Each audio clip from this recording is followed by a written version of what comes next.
Welcome back to another video in the series of growing produce in a semi-desert, very arid climate. Southern Spain in our case. Yes. What are we on today? Today, it's very exciting actually. It is. We're going to be adding to our dream that we had of creating a little orchard. Yes, we failed the first time dismally, hence the reason for some of these this video series basically. Yes. But we've actually got to grips with growing like the right trees and bushes and fruit, primarily fruit trees, because we don't see the point in growing stuff that we're not going to eat. And we've had some very good successes. So today we're going to expand our orchard.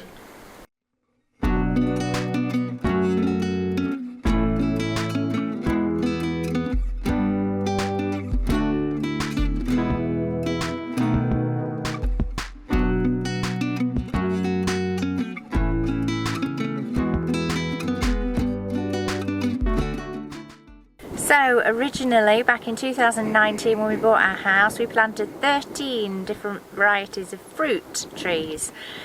Sadly, all we've got left now are the 3 that you see behind me. So we've been on a steep learning curve.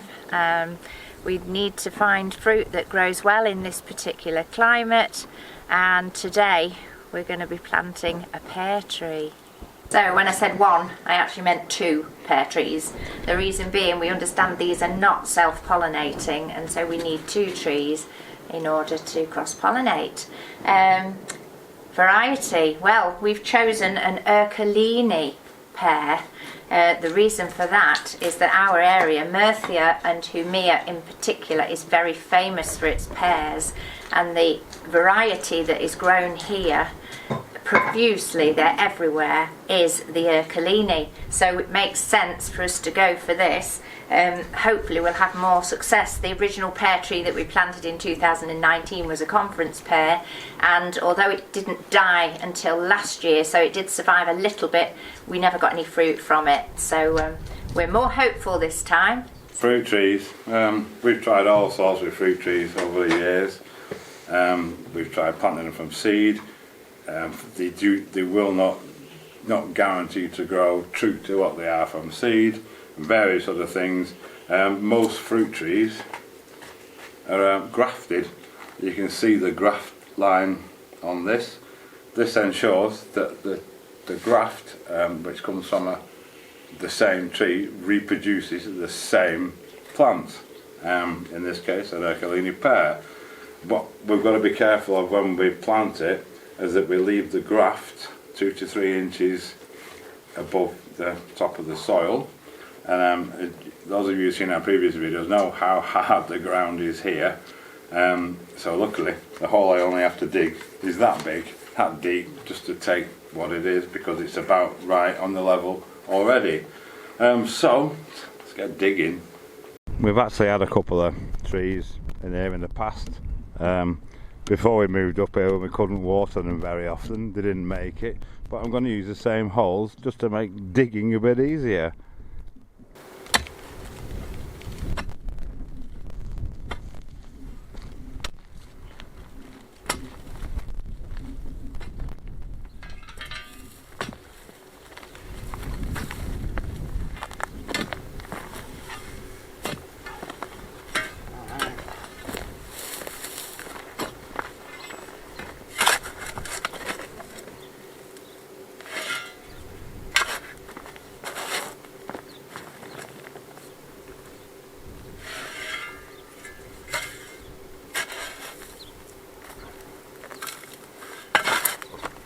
Pretty easy actually.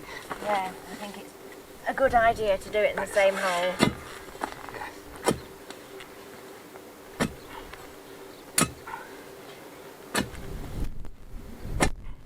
The hard work's been done.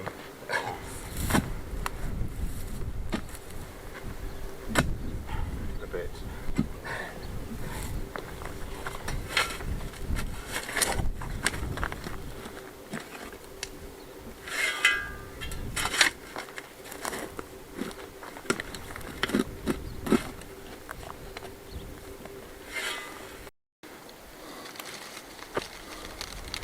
It's not bad actually, is it?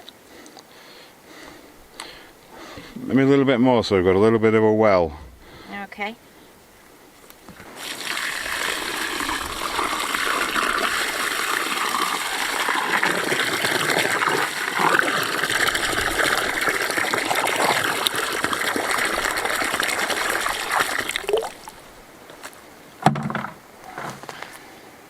As you can see, the land really easily absorbs the water. Not. But we'll give that a few minutes first.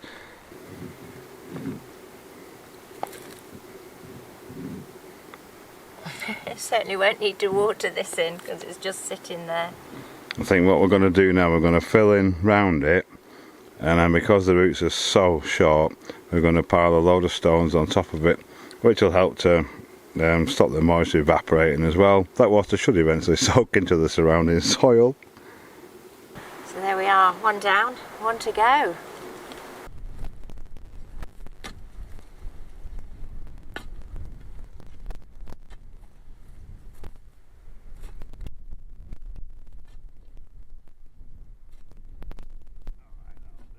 Well, they're in. Just have to hope they survive the night. It's so windy today, probably picked the worst day for planting.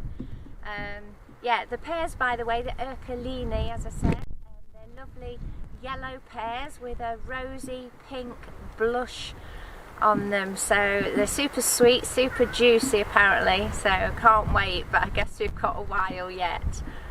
So far at our little orchard, we've got the plum tree, the pomegranate, the Nispero, which we planted last year. They're all doing super well.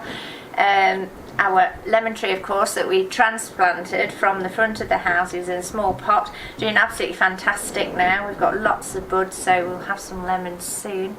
The orange tree doing really well this year, the first year that we've got lots of oranges. So it's all positive. Of course, the pears, we've planted them slightly further away from the soak away than the other trees. Apparently they don't like to be sat in too much water, and once they're established they can survive on a weekly watering system. Yeah, so that's about it for today's video, guys. Thank you so much for watching. Hope you've enjoyed it, and we'll see you next time.